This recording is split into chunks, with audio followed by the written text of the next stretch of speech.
Kalau kamu atau teman kamu lagi ada dalam hubungan yang toksik, kamu wajib share video ini ke teman kamu. Hai sayang, welcome back to another episode of YouTube and Chills. Nama aku Yufi dan hari ini aku mau share sebuah cerita tentang bagaimana sebuah hubungan toksik bisa merusak kehidupan kita.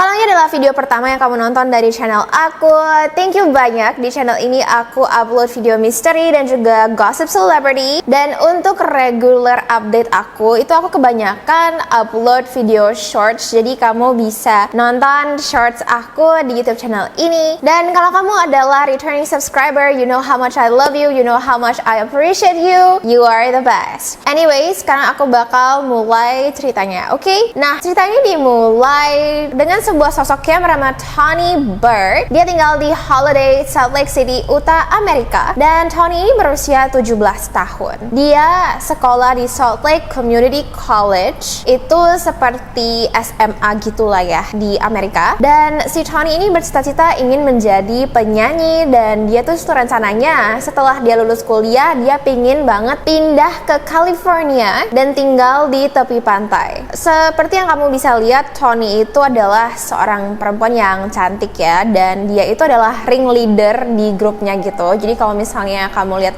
dia tuh selalu jalan di tengah, terus dia ada kayak teman-temannya gitu di belakang. Pokoknya dia tuh kayak leadernya gitu lah ya. Meskipun teman-temannya itu kebanyakan usianya lebih tua daripada si Tony. Suatu hari Tony dan teman-temannya itu ngendarain mobil. Mereka cuma jalan-jalan aja sambil ngehijau, oke? Jadi kayak sambil hisap daun hijau. Dan entah bagaimana ya, mungkin polisi juga curiga gitu ya. Polisi kayak secara random itu memberhentikan mobil tersebut dan mereka ketahuan memiliki daun hijau. Karena si Tony itu berusia 17 tahun di Amerika, kalau misalnya kamu di bawah 18 tahun, itu hukuman yang kamu dapatkan akan lebih rendah ya dibandingkan kalau misalnya kamu itu sudah di atas 17 tahun. So, si Tony pun memutuskan untuk bilang ke polisi kalau oke, aku yang salah, aku yang memberikan daun hijau ini kepada teman-teman aku. Nah, lalu lagi-lagi karena si Tony baru berusia 17 tahun, pengadilan hanya memberikan dia hukuman berupa rehabilitasi, di mana si Tony ini harus tinggal di rehabilitasi selama 90 hari untuk menghilangkan addiction-nya dari daun hijau. Awalnya si Tony sangat sedih, kayak dia juga ngerasa aduh malu banget aku masuk rehabilitasi gitu kan. Tapi nggak lama setelah dia stay di sana, dia berteman dengan seorang perempuan yang bernama Victoria Mendoza. Victoria berusia 18 tahun ya, jadi 1 tahun lebih tua daripada si Tony. Dan gak lama kemudian mereka jadi akrab sekali sampai-sampai mereka jadinya pacaran. Iya, jadi ini adalah pasangan lesbi. Dan pada saat ibu si Tony datang ya, ibunya bernama Dana datang berkunjung, si Tony pun langsung come out ya. Dia langsung berkata jujur kepada ibunya kalau dia itu suka sama perempuan, dan karena ibunya sangat supportive, ibunya oke-oke saja. 3 bulan kemudian, tepatnya pada bulan Agustus tahun 2010, Tony keluar dari rehabilitasi dan 1 bulan setelahnya si Victoria keluar. Nah, satu hal tentang Victoria, dia itu tidak memiliki sosok keluarga yang bahagia ya. Kenapa? Karena pada saat dia baru berusia 10 tahun, ayahnya meninggal akibat melenyapkan dirinya sendiri. Dan pada saat si Victoria itu masuk ke rehabilitasi, ibunya menderita penyakit kanker. Jadi si Victoria ini dia memiliki masa kecil yang tidak bahagia. Ini pun membuat dia jadi sering keluar masuk rehabilitasi, sering bermasalah. Dan bisa dibilang Victoria dan Tony itu cukup berbeda. Namun apa yang membuat mereka bonding adalah karena mereka sangat suka menulis lagu ya. Jadi pada saat mereka di rehabilitasi, mereka akan sama-sama tulis lirik lagu, kasih ke satu sama lain, sama-sama bikin lagu. Jadi kayak romantis-romantis gitu. Nah, pada saat Victoria keluar dari rehabilitasi, dia melanjutkan hubungannya dengan si Tony ya. Awalnya pada saat ayah Tony, namanya Casey, itu melihat Victoria, dia sedikit terkejut. Kenapa? Karena dia rasa kalau Victoria itu beda banget bersama si Tony. Tony itu sangat outgoing, sangat bisa dibilang populer dan juga friendly, sedangkan Victoria itu lebih introvert, lebih pendiam dan juga mukanya kayak sangar gitu, oke. Namun karena Casey dan juga Dana sangat supportive kepada Tony, mereka pun oke-oke aja dengan hubungan anak mereka. Kalau kamu lihat di Facebooknya si Tony dan juga si Victoria, kamu pasti nganggap kalau mereka itu adalah couple yang sempurna banget ya, karena mereka tuh selalu kelihatannya bahagia, ketawa, post couple picture, like relationship goals banget. Tapi di dalam itu mereka sangat sering bertengkar. Kenapa? Karena Victoria ini dia sangat insecure dan dia juga jealous. Dia selalu bilang kepada si Tony kayak, kamu ya suka sama cowok ya, kamu bakal cheating ya gitu loh. Jadi kayak dia tuh insecure banget. Padahal si Tony itu setia, dia cuma hangout sama temennya, dia nggak cheating. Justru malah si Victoria yang akhirnya cheating. Oke, jadi ujung-ujungnya Victoria cheating sama teman Tony, dan pada saat itu Tony merasa sangat sakit hati sekali. Dia pun langsung minta putus. Victoria juga sangat sedih dan Victoria bikin video ya di YouTube. Dia upload video dan Victoria berusaha untuk memenangkan kembali hati mantannya dengan cara mengupload sebuah video di YouTube. Inilah videonya. This video is like an apology to you, and the girl I'm talking about is Tawny, and I'm trying to get her back to be with me so I can keep her again and for her to give me another chance, because I'm in love with her and I love her and I want her back.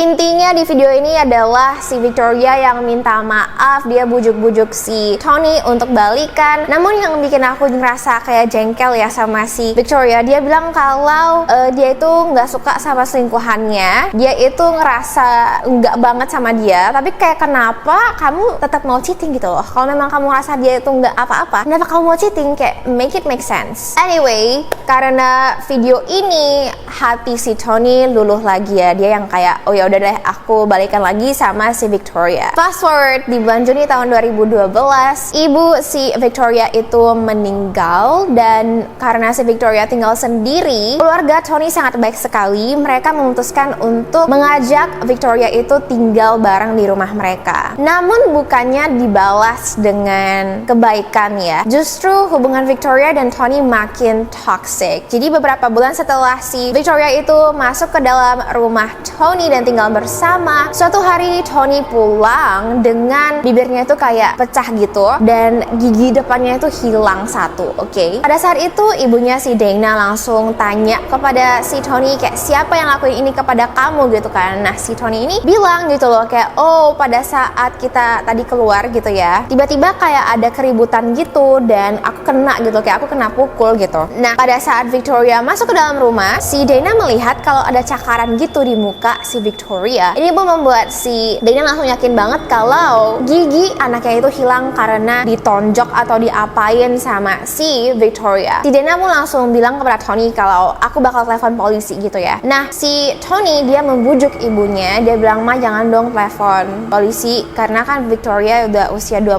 tahun. Kalau misalnya dia masuk penjara nanti hukumannya parah gitu, kayak aku nggak mau gitu kan. Ya udah, kayak karena anaknya juga bujuk-bujuk dia, Dana pun nggak jadi telepon polisi. Ibunya bilang selama mereka pacaran, si Dana, ibunya si Tony itu selalu bilang gitu kalau si Victoria itu jago banget ya ngomong. Dia kayak selalu berusaha untuk membuat naratif yang menggambarkan dia sebagai orang yang lebih baik daripada yang sebenarnya gitu. Oke, fast forward lagi 2 tahun kemudian, tepatnya di tahun 2014. Pada saat itu si Tony dan Victoria sudah pacaran selama 5 tahun, dan kebiasaan weekend mereka adalah mereka akan seringkali pergi ke kota Ogden, itu letaknya 60 km dari Holiday. Kenapa mereka bakal nyetir ke sana? Karena kebanyakan teman mereka itu ada di Ogden. Jadi ketika Tony dan Victoria pergi ke Ogden tanggal 17 Oktober 2014, Dana pun tidak curiga. Nah malam itu Victoria dan Tony sampai di kota Ogden, di mana mereka bertemu dengan beberapa teman Tony, termasuk juga Lacey Lacey, yaitu bestinya si Tony, dan mereka sama-sama pergi ke bar. Ini menurut si Lacey ya. Jadi pada saat mereka sampai di sana, nggak lama kemudian si Victoria itu pergi ke kamar mandi kayak lama banget gitu loh. Kayak dia nggak mau keluar dari kamar mandi. Dan setelah si Tony lalu kemudian masuk ke dalam kamar mandi, mereka bareng-bareng keluar. Setelah itu si Victoria bilang kalau yuk kita pulang gitu kan. Jadi kayak mungkin dari sana kita udah bisa lihat kalau oke, maybe kayak mereka berantem atau mereka kayak argumen gitu kan. So anyway, karena si Lacey itu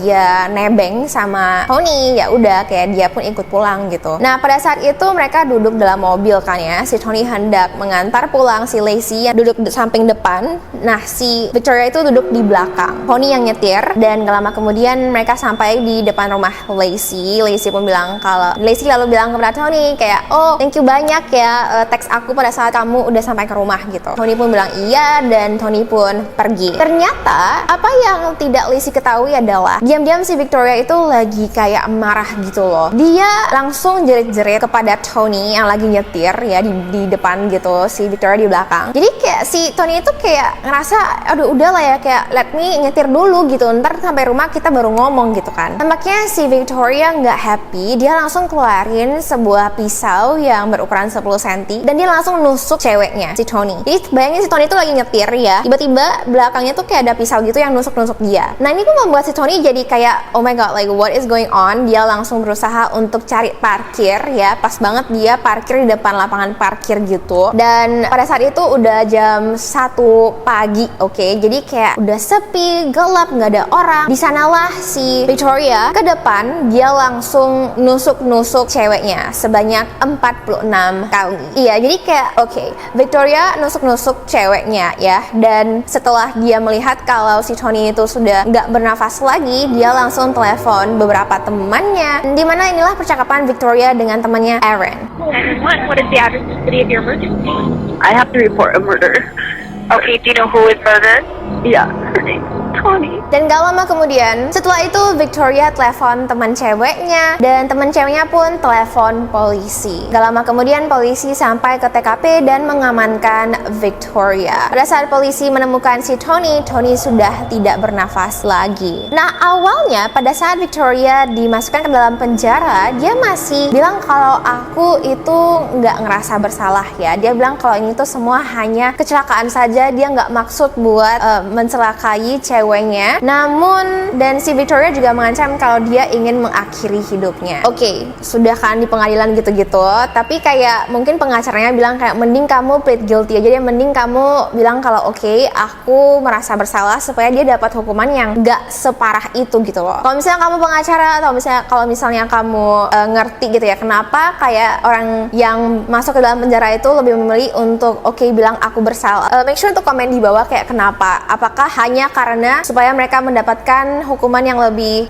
sedikit, or what is it? Let me know in the comment down below. Anyway, akhirnya si Victoria dia bilang kalau oke, aku merasa bersalah, dan dia mendapatkan hukuman penjara setidaknya 24 tahun. Setelah 24 tahun itu kalau misalnya dia kayak naik banding gitu ya sama pengadilan, mungkin dan bisa aja dia itu dikeluarin. Nah setelah dia di dalam penjara ya, nggak tahu gimana dia masih bisa pakai tablet dong, dan dia juga masih bisa main TikTok, dia masih bisa punya HP, dan inilah video TikToknya. Sekarang sih aku rasa akunnya sudah ditutup ya, karena ini tuh juga aku ambil bukan dari akun asli si Victoria, tapi yang jelas kayak keren juga ya, kayak dia masih bisa pakai handphone di dalam penjara, and kamu bisa lihat di videonya dia nggak ngerasa bersalah gitu loh, padahal ceweknya itu udah seperti banget sama dia, udah setia, udah pacaran 5 tahun, tapi kayak dia masih hahaha hihi, terus kayak dia kayak nyiapin hidup si Tony gitu loh, cewek yang harusnya dia paling cintai. Anyway guys, let me know in the comment down below apa yang bisa kita pelajari dari ini. Menurut aku apa yang bisa kita pelajari adalah kalau misalnya mereka sudah menunjukkan kepada dirimu ya kalau mereka itu seperti ini, believe them the first time, okay? Seperti yang Oprah selalu katakan,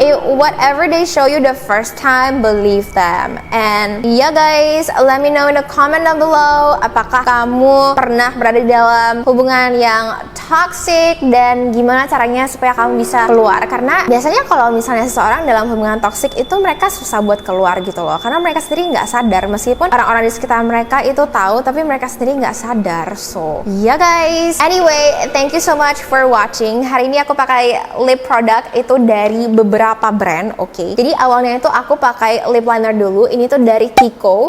Warnanya adalah 304. It's like a very mauvey color. Let me just like show you. This is the color. Abis itu aku pakai Salsa Cosmetic lip serum. Abis itu di atasnya aku pakai produk ini. Jadi ini tuh lip oil ya, tapi dari Pink Flash, dan I know it's so mini, tapi kayak cute banget dan juga cukup efisien karena aku suka banget ya sama aplikatornya, meskipun kayak mini banget, tapi setelah aku pakai lip oil untuk pertama kali, I really like the look. Kalau misalnya kamu punya rekomendasi lip oil yang mungkin sedikit lebih besar, make sure untuk komen di bawah, okay? Anyway, thank you so much for watching. I love you all so much and I will see you in my next one. Bye!